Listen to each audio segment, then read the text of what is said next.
Hey everyone, welcome to our channel. In today's video, we will guide you through how to recover old WhatsApp account. So let's get started. Firstly, open the WhatsApp account and simply go to the WhatsApp settings and scroll down till you find the help option available there.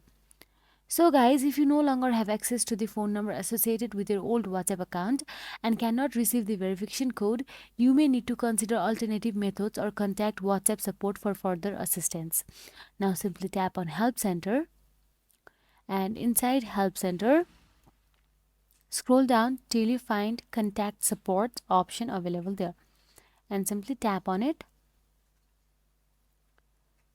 So now clearly explain to WhatsApp support that you have lost access to your old SIM card or phone number and need assistance recovering your account. Be conscious and provide accurate information to help expedite the process.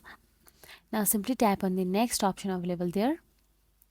And after contacting WhatsApp support, be patient and wait for a response. Response times may vary depending on the volume of inquiries they receive. In some cases, WhatsApp support may offer alternative methods for account recovery.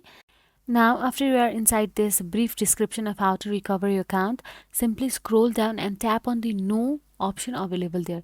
There are two questions about yes or no checkbox. Simply tap on the No option available there. So after this, what happens is WhatsApp will go through your problems in brief and reach out to you as soon as possible. So guys, if you found this video helpful, please like, share and subscribe our channel, and thank you for watching.